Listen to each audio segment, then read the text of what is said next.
Hey Facebook and YouTube, it's me, Crazy Honda Chris, here at Randy Kill Honda in Cedar Rapids, Iowa. This video is for those that just purchased their awesome 2021 Honda CR-V EX. I'm going to show you how to personalize your vehicle settings. If you guys ever have any questions, drop them down in the below or contact me at 319-540-7307. Crazy Honda Chris is always a phone call away to help you guys out from that point. Then also, if you know anyone else that purchased a vehicle, like to share this with them, share with a friend or family. I would greatly appreciate that and show your support by him liking and subscribe. Let's go set up your personal settings right now.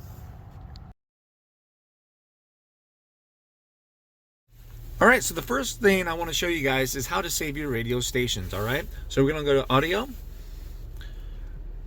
You have FM radio, AM radio, and Sirius XM. The way you save your presets is going to be the same way, okay? So let's go to AM. Let's say you find a radio station that you like. Just grab one here quick, click and hold.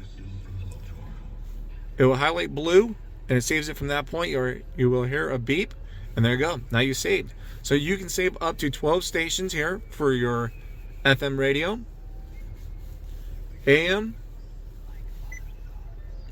You're going to have 6 options. And then for your satellite radio, you're going to have 12 options to save up to. All right. Let's go back to your home menu. Let's go to the vehicle settings. We're going to select settings. We're going to select the vehicle. You're going to only select vehicle when the car is in parked. And we're going to start away from the up to the top and work our way down. All right. So you have your TPMS, that's your tire pressure monitoring system calibration. If you ever get a tire pressure light on your driver interface, it's telling you to get out there and double check your tire pressure. You always can reset that by going here, then hit calibrate. And then there we go. Next thing we're going to talk about is going to be a driver's assist system setup. That's going to be for all of your Honda sensing features. We're going to select that now. We're going to start from the top and work our way down to the bottom, all right? So you got your forward collision warning distance. This is pretty much with your, as you're driving down the road, that camera is going to find, whatever objects in the way. It's going to warn you. Then it's going to apply onto the brakes, get you to stop with your forward collision warning distance. You can set the distance when do you want it to warn you, all right? So it's going to be short, normal, and long. Refer to your owner's manual for the exact measurements, but I'm going to keep it as normal. We have your ACC, that's your adaptive cruise control forward vehicle detection beep. We're going to select that one right there. Right now it's off. So let's say we got your cruise control on, and you have your adaptive cruise control. You set your distance. Once it finds a car in that range, it slows you down to match your speed with theirs to maintain that distance.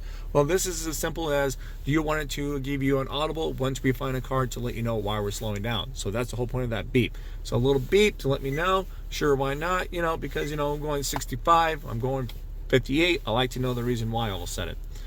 Now we have your blind spot information system. We're going to select that. So with your blind spot, you have a couple different options. This only alerts you audible wise when you have your turning indicator on and someone's in your blind spot, okay? So a lot of people like it on the first one here because it gives you audible when you have your turning indicator on and someone's in your blind spot, and it still gives you a visual on the side mirror. That thing kind of flashes, or if you just want a visual, if you want that off. So you can choose those settings. We're going to keep it on. Yes. You have your lane keeping assist suspense beep. So as you know, as you're driving down the road, you go out of your lane a little bit, right? It's gonna give you the option you want to beep at you as it brings you back, or you just want it to bring you back. So maybe you don't like that on, right? So we'll keep it off. Or maybe you do. We can turn it on. Select what you want. You got your road departure.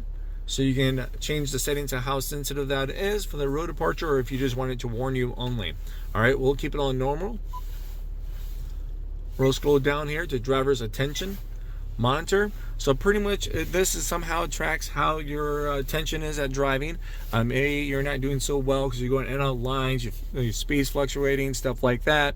Who knows what the case could be, but it's going to alert you when you're not doing so well, when you need to take a break, okay? So the steering wheel will throttle, you get a little audible noise, you can just have it, as a little toggle, or you can just have it as off. We'd keep it on just in case, because worst case scenario, I want to be aware of my my driving habit.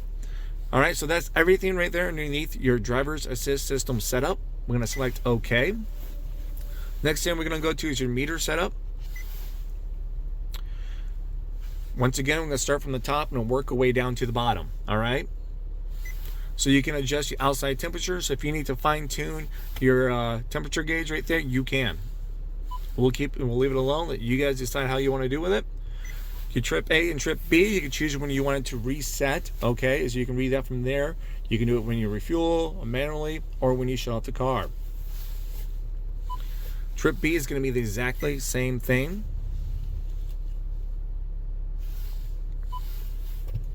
You can adjust your alarm volume. How loud you want that. Your fuel efficiency backlight.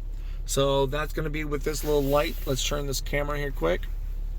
You have a little light. That's going to be right up here. This white light. That changes from white to green. Then green to white when you're being fuel efficient and when you're not. So green is you are being fuel efficient. It's simply, do you want that visual coach? I like the visual coach, so we're going to keep it on. I'm going to hit the back button.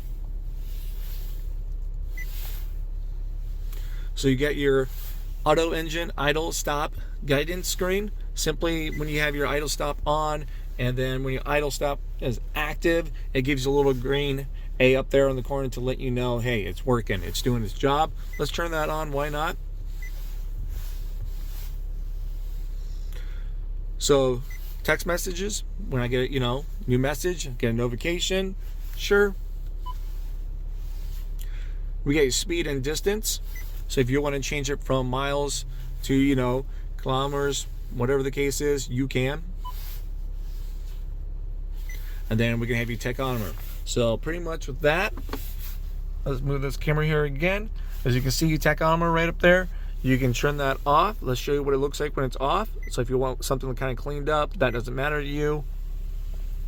As you can see, there it is. It's gone. I'm going to turn it back on.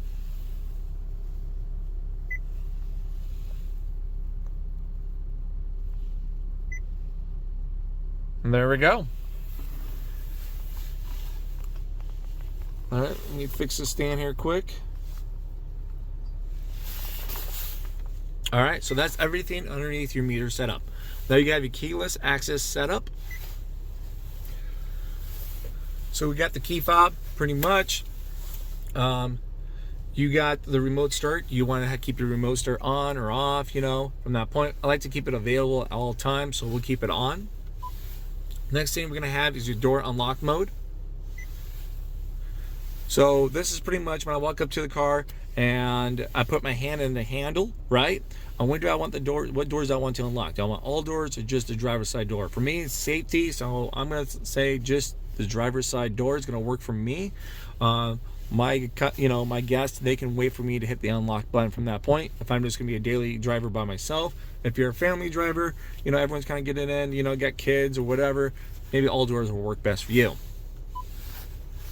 I'm assuming you like the lights to flash because there's a little delay when you put your hand in the handle. I'm going to say yes. And then a little beep too as well. All right? Just because there's a delay, so you don't put your hand in the handle and just yank it right away. Just a moment. I'm going to hit OK. We're going to go to your lighting setup. Now, we're going to kind of go through some of this here quick and start from the top and work our way down to the bottom. You have your interior light dimming time. So pretty much I got where I'm going to Randy Kill Honda, to test drive the new whatever. And when I shop the car, in what amount of time do I want my interior lights to turn off? 30 seconds is plenty of time for me to collect my stuff. Headlight auto off timer.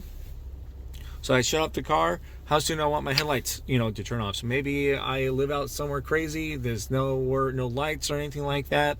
And I need a little time to find my way to the door or something, because I park outside. Maybe you park in the garage. Maybe that's not a big deal. So 15, 30 seconds is plenty of time for you. Select what you want from that point. Hit yes. So your auto light sensitivity. Pretty much you have auto lights on this car, so when you have your auto lights on, you can choose how sensitive you want that to be between day and nighttime levels for it to automatically turn on your headlights from that point. So you got max, high, mid, low, and minimum. All right. sensitivity on your interior lights, on the brightness on those.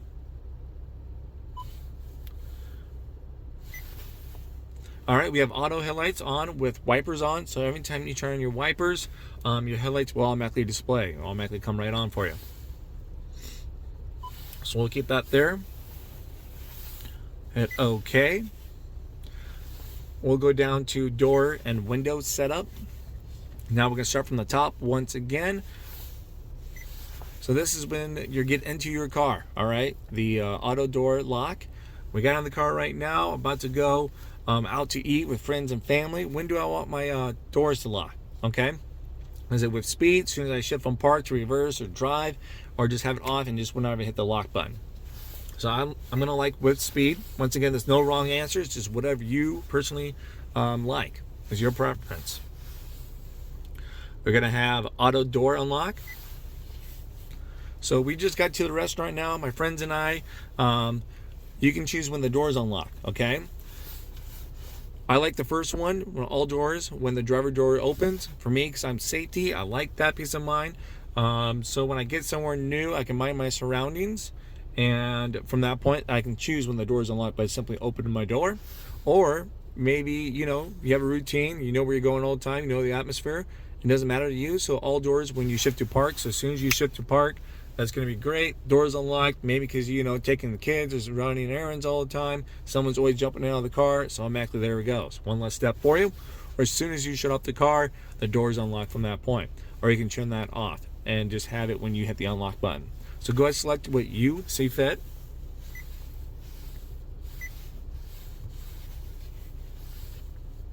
Key and remote. So this is simply when I have the key fob with me, okay?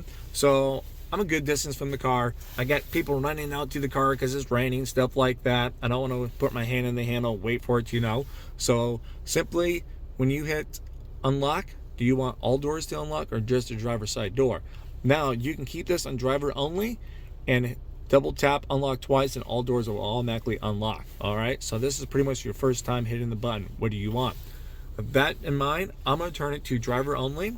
So I can hit unlock once, driver's side. Now if I hit it twice, all the doors will unlock. I like that. All right, so when I hit the buttons for the lock, I'm assuming I wanted to have a little audible noise. I can hear it talk back to me. So at least I know I got it. So I'm going to keep that on. I'll hit the back button since that's already selected. Security timer.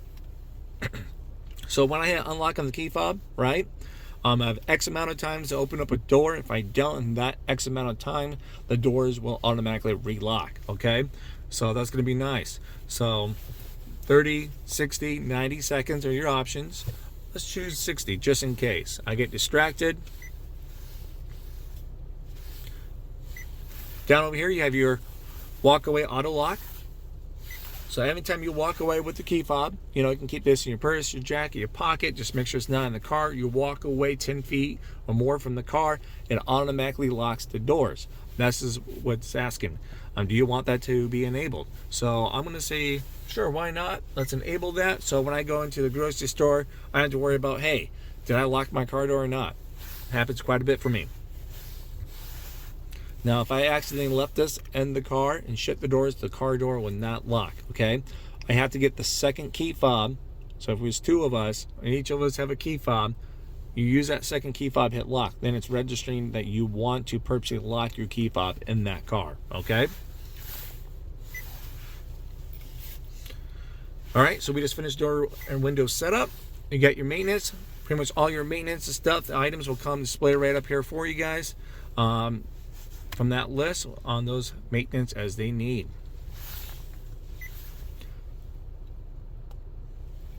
We're back at the home menu. I see that our clock is wrong. Just tap the time right up there. You can change your time zone.